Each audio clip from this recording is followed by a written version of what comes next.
Hey, what's up everyone? Welcome back to Babylon Talmud.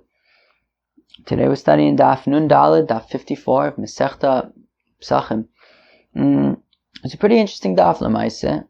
The first Amud talks about like fire and when fire was created, and then the second Amud we get to a new Mishnah where we talk about Tisha B'Av and until which point you can eat on Erev Tisha B'Av in Yanim like that. Let's get started. We're on Daf Nun Daled Amud Aleph, about 6 lines into the page. Meisvei, we have a kasha. So the last thing that we said was that according to Rabbi Yochanan, you make a bracha on fire on Motzoi Shabbos as well as on Motzoi Yom HaKippurim.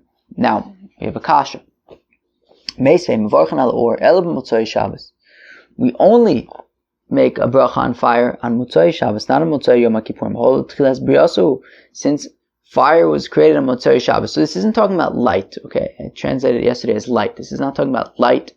It's talking about fire. So fire was created on Motzei Shabbos, as we're going to see a little bit later, how Adam HaRishon invented fire on Motzei Shabbos. However, since fire was created on Motzei Shabbos, so we make a bracha on fire on Motzei Shabbos. Now once you see fire, you make the bracha immediately. You don't wait till you get home and say Havdalah on a cup of wine. No, the second you see fire, you can immediately make the bracha of Barim Oriya Eish. Rabbi Yehuda Omer Sodon Alakos, whereas Rabbi Yehuda disagrees and he says that you would make the bracha of Barim Oriya Eish, the bracha on fire, specifically on a glass of wine, like we do it. And Rabbi Yochanan says that the halacha is like Rabbi Yehuda. So we see that Rabbi Yochanan is in line with this brisa, which says that the only time to make a bracha on fire of Barim Oriya Eish is on Motzei Shabbos. So what's going on? On the one hand, we have Rabbi Yochanan who's saying that you also make a bracha on fire on Motzei Yom HaKippurim, and we also have a brisa, or really a place where Rabbi Yochanan is holding like a brisa, which says that the only time when you say a bracha on fire is on Motzei Shabbos. Lo kasha, it's no problem. Kan b'or Shabbos, kan b'or yotzim min ha'etzim min ha'avonim. So says the Gemara, well, depends what kind of fire it is. Let's read that again. Kan b'or Shabbos. So if it's a fire that Shabbos, that kept Shabbos, that wasn't in violation of Shabbos, and Rashi gives a few examples. For example, a flame that was lit for a woman who's giving birth, or a flame that was lit for somebody who's sick, or a flame that was taka lit before, Yom Tiv or Shabbos, whatever we're talking about. So if it was lit beforehand, so in all of these cases, it's what's called a ner sheshavas, a flame that kept Shabbos. So in that case, even on Yom Kippur, we would make a bracha on it. Okay? However, a fire that comes from wood or stones or a match, so then where am I? Exactly. So it depends. So if we're talking about a fire that you light with like a match or something like that, so you would not make a bracha on that fire on Motzei Yom HaKippurim, only on Motzei Shabbos, because that's when fire was created. So because fire was created on Motzei Shabbos, so we can basically make a bracha on any fire. Now, when it comes to a ner sheshavas, right, a flame that kept Shabbos, so to speak, that there was no malacha done with it on Shabbos, well then, or on Yom Kippur in this case, you would make a bracha on it also on Motzei Yom HaKippurim, because there's a chiddush, there's something new, which is that this flame over here, it was lit all day, and yet I was not allowed to get benefit from this flame on Yom Kippur. However, now that Yom Kippur is over, I can now get benefit from this flame, so we make a bracha of Barim Oriya Eish on this chiddush, on this new aspect of enjoyment of the flame that I was unable to take part in on Yom Kippur. Okay, so if it is just a regular fire, you would only make a bracha on it on Motzei Shabbos, not on Motzei Yom HaKippurim.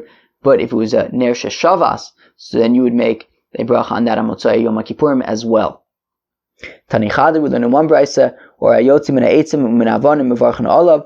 One brisa says that fire that comes out from wood or from stones, you do make a blessing on it. Another brisa says you would not make a bracha on that. Lokasha kam Motzei Shabbos kam Motzei Yom Kippurim. The Gemara answers, well, it depends if we're talking about Shabbos or Yom Kippur. On Shabbos, you would make a bracha on a flame that comes from wood or stones. On Motzei Yom Kippurim, you would not, which is very interesting, because I seem to remember from this year on Yom Kippur, the rabbi where we daven said that you can actually, if you don't have an Ner Shavas, you can make a Havdalah on a fire that you light from a match. And Lamaisa, I think that's what happened in our house. I think that we forgot to light a yurtzai candle, or maybe it blew out or something like that. And I think we ended up using a match. But from this Gemara, it would sound like you really shouldn't. The Gemara says, Rebbe Mefazon, Rebbe Chia Mechanson, that Rebbe would scatter the brachas. What does the scatter the brachas mean? It means that immediately when he would see a flame, he would say the bracha Borim Me'orei Eish, and later on, when he got around to making Havdalah on a glass of wine, so then he would say, the bracha on Besamim, but he wouldn't necessarily do everything together on the glass of wine. When he saw a flame, he would say the bracha on the flame, and then later on, he would make the rest of the brachas on a glass of wine. Whereas Rebbe Chia Mechanson, Rebbe Chia would do everything all together, i.e. on a glass of wine. He would not, if he saw a flame beforehand, he would not make a bracha on it. He would wait and do everything together on a glass of wine. Rabbi Yitzchak bar Avdimi, so that it says Rabbi Yitzchak bar Avdimi that even though Rebbe would scatter them, even though immediately when he saw a flame, he would make a bracha of Bar Me'orei Eish, nonetheless, when he got back home, he would say the bracha of Bar Me'orei Eish again when he's with his family, so in order to be motzi his children and the other people in his house, so that they would also have a bracha on fire. So even though Rabbi would make a bracha on fire immediately when he saw a flame, he would say it again in order to be motzi the other people in his house, which is very interesting. Now, here we go. Says the Gemara, V'or b'motzoi Shabbos ibrei, was fire really created on Motzoi Shabbos? V'atanya. But we learn in a brisa. There were 10 things that were created on Friday afternoon, ben hashmashos, right? Once after sundown, before nightfall. Eluain, here are these 10 things. Be'er, the well that provided the Yidden with water for the 40 years in the desert. Ve'amon, and the Amon that fell from the heavens to provide sustenance for the Yidden in the desert. V'keshes, and rainbows. Ksavu michtav ve'aluchos, the Hebrew alphabet, the stylus that was used to etch the 10 Commandments into the tablets, and the tablets themselves that the Eibishter created. Right? God created the first tablets, Moshe the second. So the first tablets were already created, Ben Hashmashos, on Erev Shabbos. V'kivro Shamoshe, Moshe's grave, Umayr Shamad Moshe Eliyahu, and the cleft in the rock that Moshe and Elijah both stood in. Psichas Pia Ason, the opening up, right, the ability or the potential that in the future the mouth of Bilam's donkey was going to open up and chat with him. Uvsichas Pia Aretz L'vlos HaRishayim, as well as when Korach was being inappropriate and when he was making a shtickle rebellion, so the earth opened up and swallowed up him and his followers. So that potential for the earth to open up, which is a shtickle chiddush, that was created during Ben Hashmashos and Erev Shabbos. Rabbi Nechemia Omer, says the holy Rabbi Nechemia, Mishum Aviv, in the name of his father. Who was Rabbi Nechemia's father? Afa Ur ve'apered. Oh, also fire, and also a mule, which is interesting. Says Rashi, yeah, technically we make mules by mixing a horse and a donkey. You get a mule, but actually the first mule was created by God.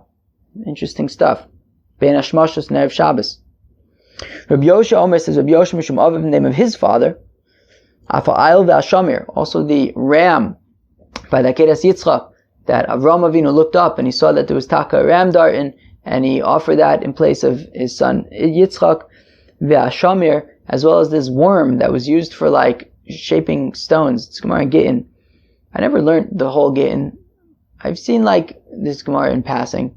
There was some kind of worm that would like can eat through stone and stuff like that, and it was used in the construction of the Beis Hamikdash. These inyanim, the aisle and the shamir, were also created ben hashmashos and erev Shabbos. Rabbi Yehuda Omer says, Rabbi Yehuda afatzvas.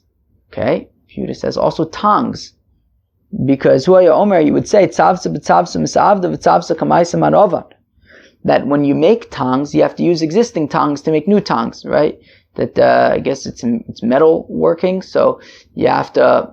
The metal gets really hot, and you have to hold down the tongs that you're making. You have to use existing tongs to hold down the tongs that you're making while you're shaping them and building them. So, well, if that's the case, if you need tongs in order to create tongs, so who created the first tongs? Aha, shtickle chicken and egg. So, halai, so it must be that the Eibishter created the first pair of tongs. Amrullah, they said to Rabbi Yehuda, it's not really such a concrete proof. You could technically make tongs in some kind of a mold. You don't need tongs in order to make tongs. So really, the first set of tongs were created by men. Okay? Lokasha, so it's no question. What's no question? On the one hand, we're saying that fire was created on Motzei Shabbos. On the other hand, in this brisa, we're saying that fire, according to who's it, Ibn Nechemia, I think, that fire was one of the things that was created on Erev Shabbos, Ben Hashmashos. Was it Motzei Shabbos? Was it Erev Shabbos? What do you guys think? So, Habu or Didan, Habu or the Gehenim. Or Didan Motzei Shabbos or the Gehenim Erev Shabbos. Okay, very beautiful. So, the fire that we use, fire, cooking, all that in Yonim. So, that was created on Motzei Shabbos. But the fire of Gehenim, of hell, that was created on Friday, Ben Hashmashos. Is that even true?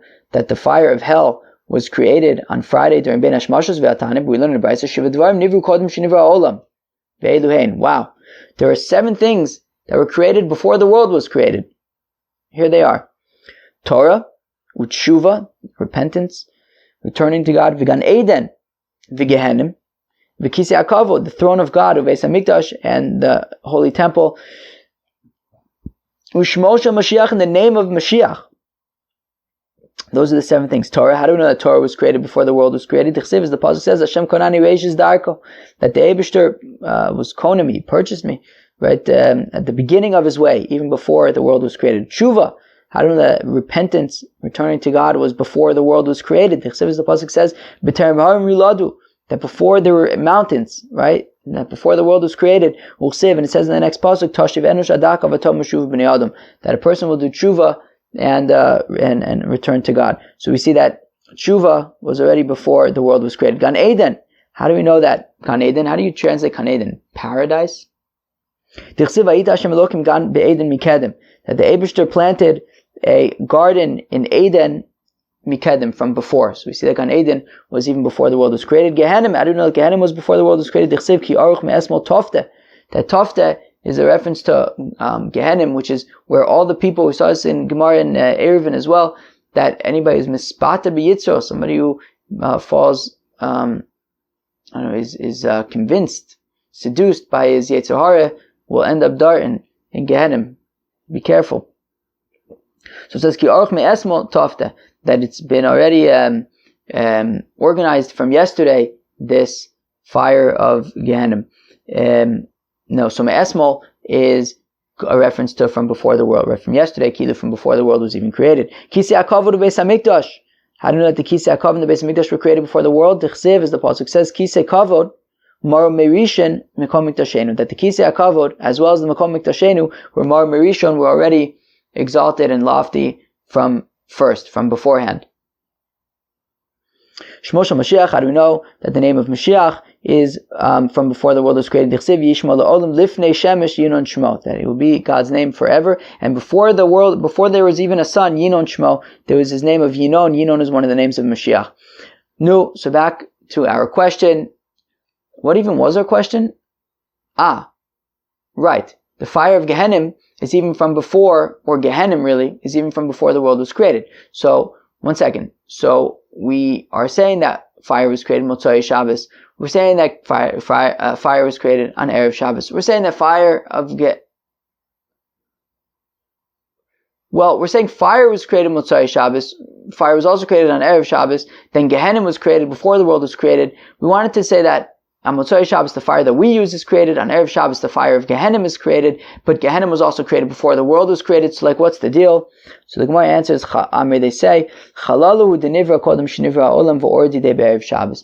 The space that Gehenna, that hell would occupy, was created before the world was created. But the fire that occupies it, that was created on Erev Shabbos. So far we have three things. We have before the world was created, Gehenna was the concept, the place for Gehenna was created. On Erev Shabbos, the fire of Gehenna was created. And on Saturday night, the fire that we use to make fires in our world use was Motzei Shabbos. But now the Gemara asks a kasha, Shabbos Ibre? Is it really true that the fire of hell was created on Erev Shabbos? We learn in the Brayso, Rabbi Yossi, says Rabbi Yossi, or Shebara Kadosh Baruch Hu b'Sheni b'Shabbos, the fire that the Eibishter created on the second day of creation. In Lokvia La'olam, it will never go out forever because it is the fire of hell. Shenemar, as the Apostle says, V'yatzu v'ro b'figure anoshim aposhim bi, that they will see after the ultimate showdown of Gog and Magog, that they will go out and they will see the corpses of all the people who sin against me. Ki solaitam losamos, because all of the worms and maggots that are eating those corpses will not die. Ve'isham lo sichbe, and their fire will not go out. So we see that the fire of hell never extinguishes. And says Rabbi Yossi that this is the fire that was created on the second day of creation. V'amar Rabbi Banoah, how come it doesn't say that it was good on the second day of creation? Or because the fire of hell was created on that day. Says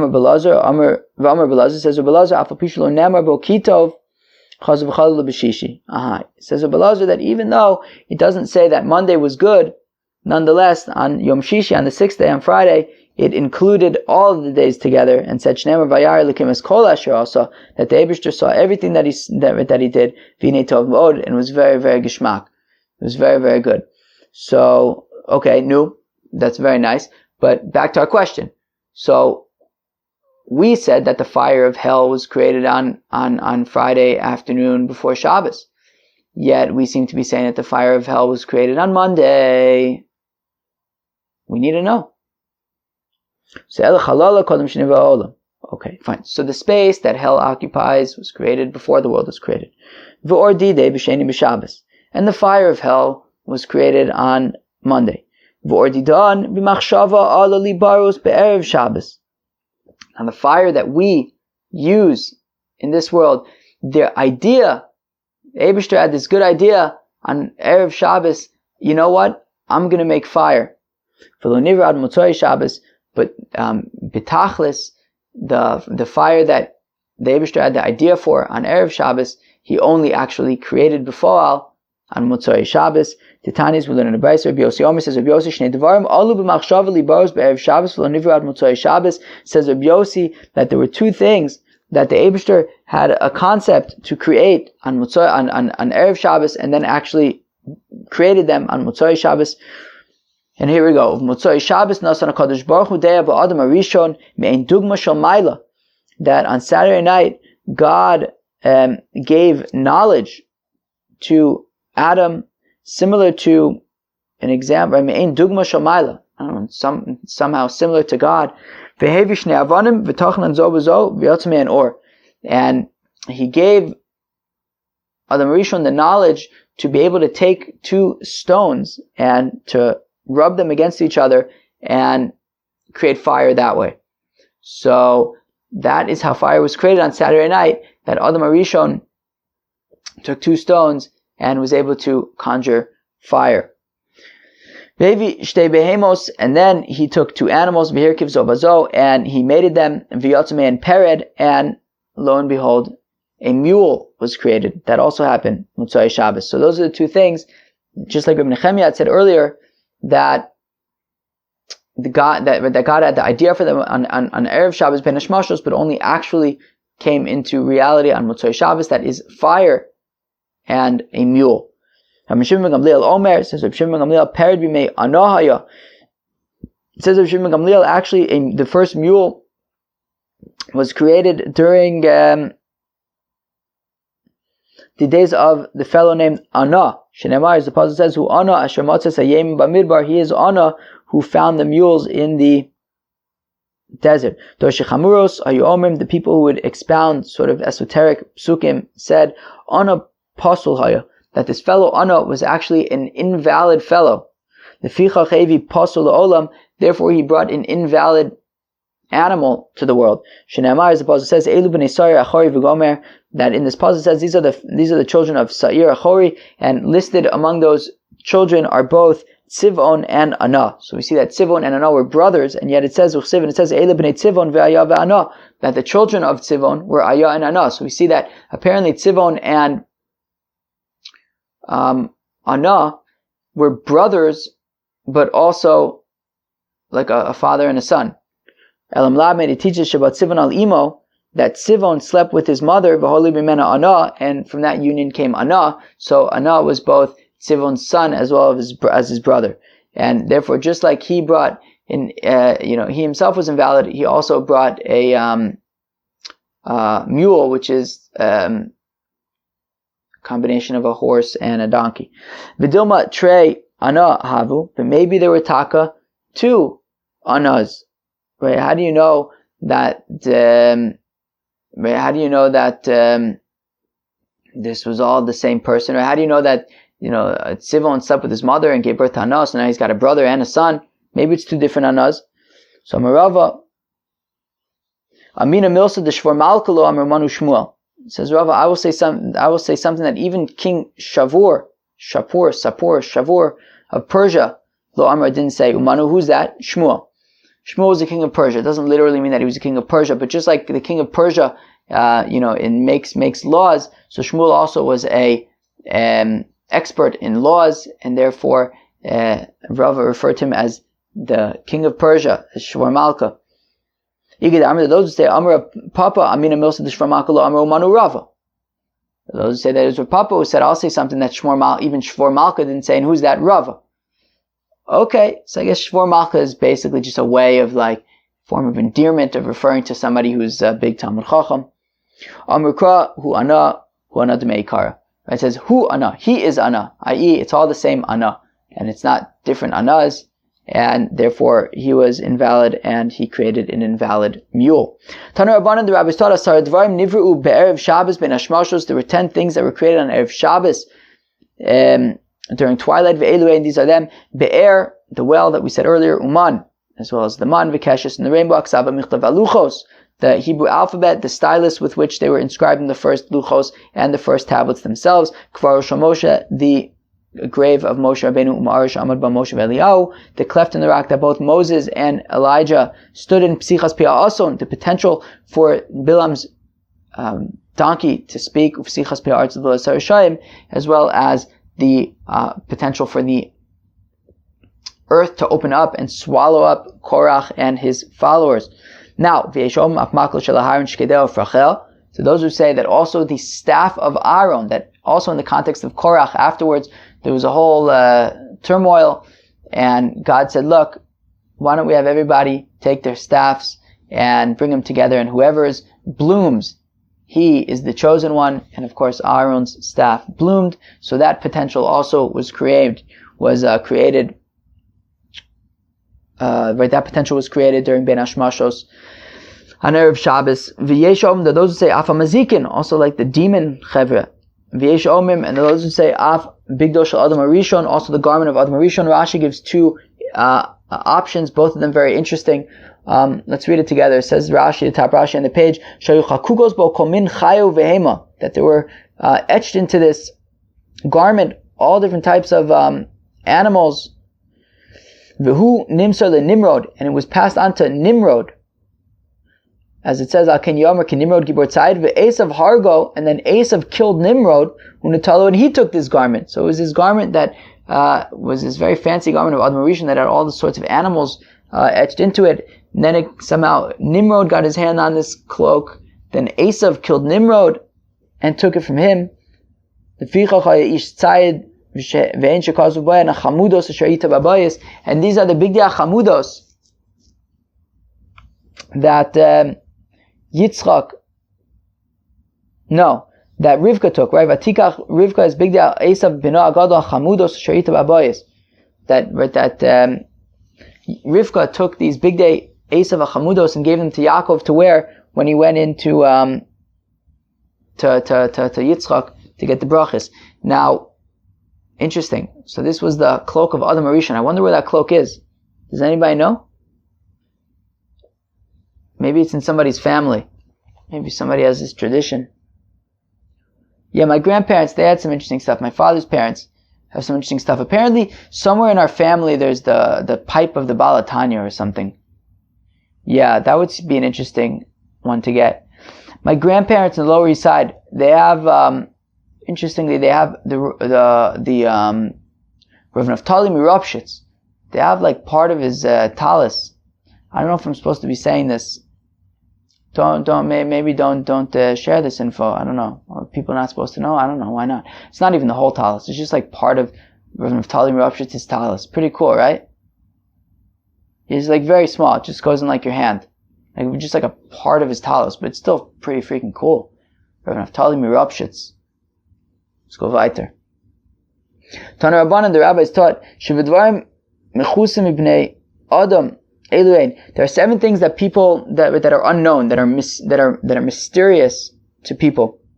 These are them: Yom HaMisa, Yom HaNechama, the day of death. You don't know when you're going to die. Yom HaNechama, and also the day of consolation. Now, Rashi says something interesting. Yom HaNechama shel kol adam masa yisnach midai gaso. Everyone has fears. Everyone has things that are uncertain, and they don't know when they're going to become certain, when they're going to resolve.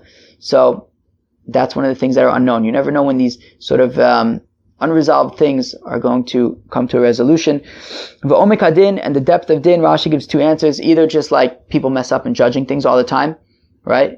There's all sorts of books written about the frailty of human judgment, right? Amos Tversky and Daniel Kahneman, famous Israeli psychologist, but also Dan Ariely and what's that? Malcolm Gladwell. They all kind of like to write about those inyanim, but also could be a reference to like the ultimate din after one dies. Ve'ein adam yodea ma belibo shel a person doesn't know what his friend is thinking. Ve'ein adam yodea, unless of course you're Ula and Rabbi Bar Chana.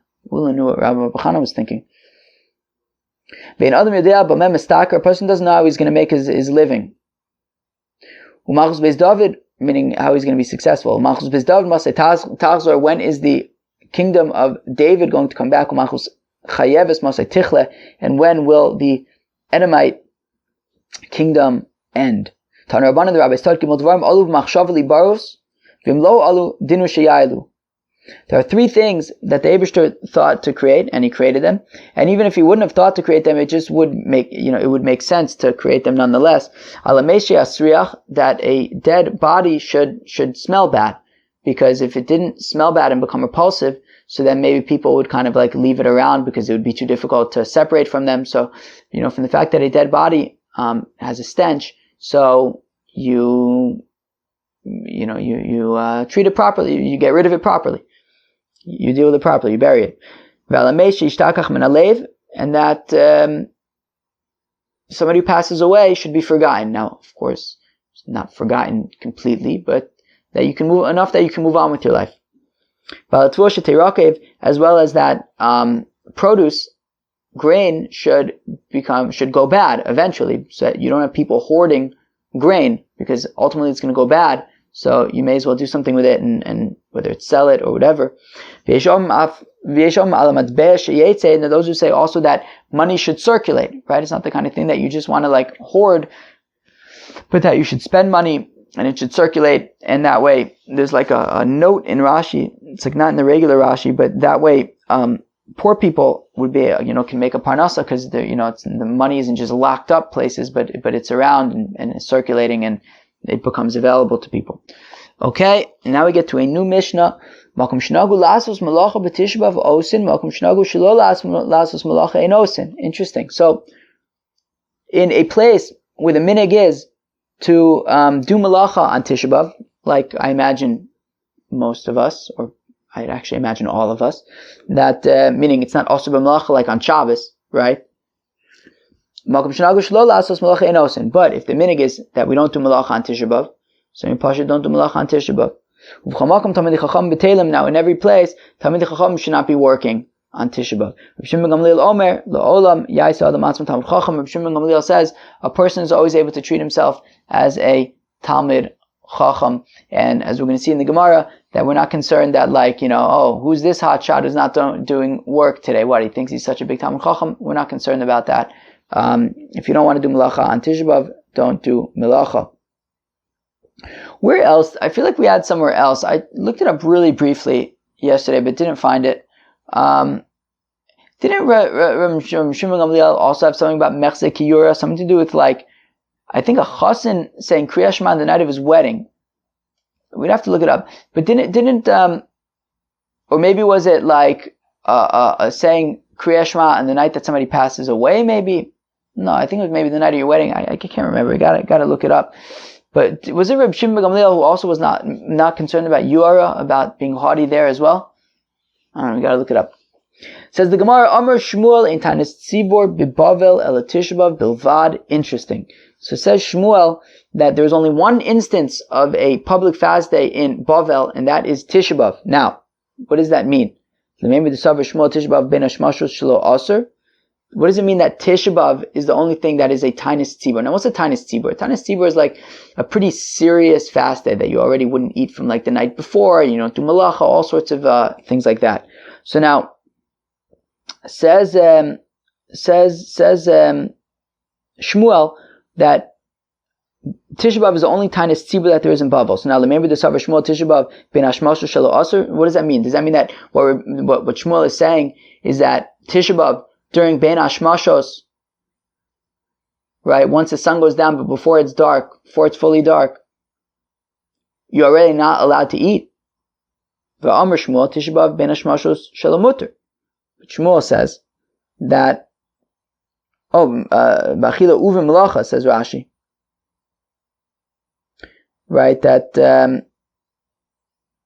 you already wouldn't be allowed to. Well, that's probably a Tanis Tzibor, right? Okay, but certainly not eating, right? So is Shmuel saying that? So what does it mean that Shmuel says that Tisha B'Av is the only Tanis Tzibor in Bavel? So if you're saying that already the stringencies of the fast kick in from Ben Hashmashos, but Shmuel says Tisha B'Av ben Hashmashos Shelo Muter. But Shmuel says that actually when it comes to Tisha B'Av, ben Hashmashos is Muter. So then what does it mean that Tisha B'Av is the only instance of a Tanis Tzibor in Bavel? Doesn't seem to be saying that ben Hashmashos is Aser, because he says ben Hashmashos of Tisha B'Av is Muter. Shmuel kol Tanis Tzibor ben Hashmashos Shelo Muter. And if you're going to say, well, that's no big deal, Shmuel holds that every Tanis Tzibor, every public fast day, the stringencies only kick in Mishach HaShecha once it's fully dark. But during Ben Hashmashos it would be permitted, and therefore Tisha B'Av is no different. It's exactly like every other Tanis Tzibor, that Ben Hashmashos is mutter and the stringencies kick in at night. But we learn in a Brisa, but we learn in a Brisa, we learn in a Mishnah in Tainus, then on a public fast day, you're allowed to eat and drink during the day. Isn't that to imply that during Ben Hashmashos you're not allowed to eat and drink? Which means that the stringencies already kick in from Ben Hashmashos? No, it's to exclude once it gets dark. So we could argue that what it means is that on public fast days, you can eat and drink while it's daytime. And once it gets dark, once it gets fully dark, you're no longer allowed to eat and drink. But during Ben Hashmashos, you're allowed to. And Shmuel therefore assumes that during Ben Hashmashos, you're allowed to eat and drink during a Tanis Tzibor. And the same would be for Tisha B'Av, that you would be allowed to eat and drink during Ben Hashmashos. But once it's fully dark, you would not be allowed to eat and drink on Tisha B'Av. Let us try to argue that the following supports Shmuel. Let's see. So there's no difference between Tisha B'Av and Yom Kippur. The only difference is that on Yom Kippur, its safek is Aser, whereas on Tisha B'Av, its safek is Mutter. The question is, what safek is Mutter? What are we talking about? Safek. My sveika mutter.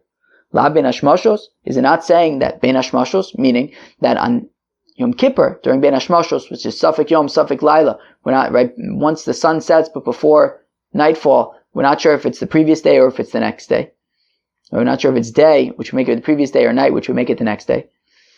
So we're saying that on Yom Kippur, all the stringencies of the fast already apply, but on Tisha B'Av it doesn't. So let's say that this supports Shmuel, who says that that on Tisha B'Av ben hashmashos, it's permitted. The stringencies don't kick in yet. Lo, that's not what it means. Kedamar Rav Shisha Bar Rav Idi, it's like Rav Shisha Bar Rav Idi says l'kviya diyarcha, achanami l'kviya diyarcha.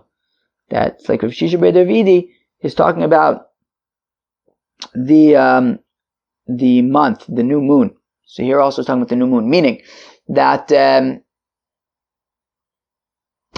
if you're not sure when Rosh Chodesh was, so when it comes to Yom Kippur, if you're not sure which day is supposed to be Yom Kippur, so you have to be stringent. You have to keep 2 days of Yom Kippur. Sounds pretty intense. Whereas by Tisha B'Av, if you're not sure which day was Rosh Chodesh, and if you're not sure which day is Tisha B'Av, you would only have to keep 1 day of Tisha B'Av, nonetheless. So that is the suffix that we're talking about. However, that it's not objective. That what it means is that Ben Hashmashos on Tisha B'Av would be mutter. So therefore, it's not necessarily a proof for Shmuel. But Shmuel's opinion is, nonetheless, that on Tisha B'Av, during Ben Hashmashos, the stringencies do not yet kick in. And Tisha B'Av is the only public fast day in Bavel, according to Shmuel. Darius Rava expounded, he taught, Ubros Menikos, pregnant women, nursing women, Misanos Mashlimos, they fast on Tisha B'Av and they complete the fast on Tisha B'Av, Kederech Misanos Mashlimos b'Yom Kippurim, just like they fast on Yom Kippur. Uven Hashmashos Shelo, Aser. And the Ben Hashmashos of Tisha B'Av is Aser, according to Rava. Shmuel said it's mutter, Rava says it's Aser. V'chein Amru, Mishmei Rabbi Yochanan, and similarly they said in the name of Rabbi Yochanan, which helps because it would be rare, I think, for Rava to directly argue on Shmuel. That would be jumping a few generations. But we say so says Rabbi Yochanan, which then would make it sort of similar, the same generation. When we Rabbi Yochanan, did Rabbi Yochanan really say this? Did Rabbi Yochanan really say that Tisha B'Av ben Hashmashos is Aser? Rabbi Yochanan said Tisha B'Av eno k'tanis tzibur. That Tisha B'Av is not like a tanis tzibur. My lab, the ben Hashmashos. Let's say what it means is for ben Hashmashos, that a regular tanis tzibur would be Aser ben Hashmashos, but Tisha B'Av is takamutter ben Hashmashos. So why is Rabbi Yochanan saying that Tisha B'Av is already Aser ben Hashmashos? Lo, limlacha. No, it means for malacha. That on a tainus tzibur, a general tainus tzibur, you would be forbidden to do work. But on Tisha B'Av, you're allowed to do work. That's what it means. But whatever stringencies kick in would already kick in from Ben Hashmashos. Now, 1 second, malacha tanina, but we already know that you're allowed to do work on Tisha B'Av. As we learn in our Mishnah, Makom Shnagu Lasis Malacha B'Tisha B'Av Osin. That if the minhag in a certain place is that they work on Tisha B'Av, so you could do work on Tisha B'Av. Makom Shnagu Shelo Lasos Ein Osin. And if the minhag is that we don't do malacha, so then you don't do malacha. But clearly it's not asur objectively to do malacha on Tisha B'Av, so we already know that. And even Rav Shimon Gamliel who says that everyone can treat himself like a Talmud Chacham and not do malacha, it's not saying that it's asur to do malacha. All he's saying is that if you choose to not do malacha like the Talmidei Chachamim, it's not going to look like you're being haughty. But it's not also to do malacha. So when we say that Tisha B'Av is not like Tanis Tzibur, clearly we don't need it to say that it's more to do malacha on Tisha B'Av, because we know that from our Mishnah. Elamai eno k'tanis tzibur l'tfilas ne'ilah. No. So what does it mean that it's not like a tanis tzibur? It means that on a tanis tzibur you have to do ne'ilah, which is that prayer that we do at the end of Yom Kippur. So you do that on every tanis tzibur, whereas by Tisha B'Av you wouldn't have to. But 1 second, what do you mean that we don't do ne'ilah on Tisha B'Av? It says that a person can daven halavai, should daven all day long. Why would Rabbi Yochanan say that we don't say ne'ilah on Tisha B'Av. So Hasam Chova Achar Rishus. No. So the difference is that on a regular Tanis Tzibur, it would be an obligation to do Ne'ilah, whereas on Tisha B'Av, you're allowed to do Ne'ilah. By same, or I can give you a different reason. What does it mean that Tisha B'Av is not like regular Tanis Tziburs? Lesson ba'arba, that on a regular Tanis Tzibur, you would have 24 brachas, whereas on Tisha B'Av, you would just have the regular 18 brachas. Rav Papa says, interesting. So Rav Papa says, one second, you don't have to assume the way that you're assuming. Meaning, Rabbi Yochanan said that on Tisha B'Av, already the stringencies kick in from Bein Hashmashos. We said, but how could that be? Rabbi Yochanan says that Tisha B'Av is not like other Tanis Tziburs, and we assume that what it means is that it's more lenient than other Tanis Tziburs, and therefore the question was, well, if Tisha B'Av is more lenient, then Mistam, it means that during Bein Hashmashos, you would be allowed to eat. So we said, no. Really, Rabbi Yochanan says, like he said, that Bein Hashmashos you're not allowed to eat, but it's lenient in other ways, right? We only say 18 brachos, not 24. There's no chiyuv ne'ilah. Says our Papa, wait, you have it wrong. When we say that Tisha B'Av is not like other fast days, it doesn't mean that it's more lenient, it's more strict. Or what it means is that when it comes to public fast days, as the Mishnayos and Tainas teach us, that there's like different levels of stringency that they can, if like the rain isn't coming, then they get more and more strict. And what we're saying is that, says Rav Papa, that Tisha B'Av is not like the more lenient of the Tainas Tziburs, it's actually like the more stringent of the Tainas Tziburs. And therefore, it's certainly not a question against the fact that Rabbi Yochanan says that you are unable to eat on Tisha B'Av Bein Hashmashos, because when we say that Tisha B'Av is not like the other fasts, it means that it's more stringent than them. Okay?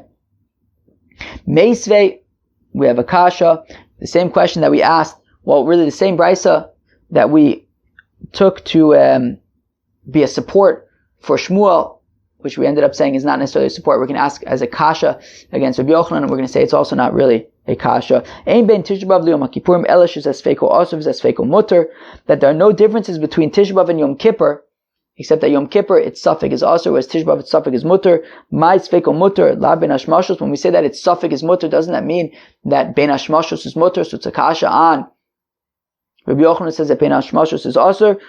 Omar Rav Shisha Beit Davidi lo lekviyah diyarcha. Rav Shisha Beit Davidi says no, it's not talking about eating during Bein Hashmashos. What it's talking about is the kviyah diyarcha, as we said earlier, that if you're not sure if it's the 10th of the month or not, so on Yom Kippur you'd have to keep 2 days of Yom Kippur, whereas on Tisha B'Av, if you're not sure if it's the 9th day, you would only keep 1 day of Tisha B'Av. Okay, but there's no nafkaminas in terms of if the stringencies kick in during Bein Hashmashos. Now, the Gemara says, okay, well, if we say that the only difference between Yom Kippur and Tisha B'Av is this suffix thing, well, that implies that everything else between Yom Kippur and Tisha B'Av is the same. So this supports Rabbi Elazar. Damar Rabbi Elazar, okay, so it says Rabbi Elazar that a person is not allowed to stick his finger into water on Tisha B'Av, just like he's not allowed to stick his finger into water on Yom Kippur.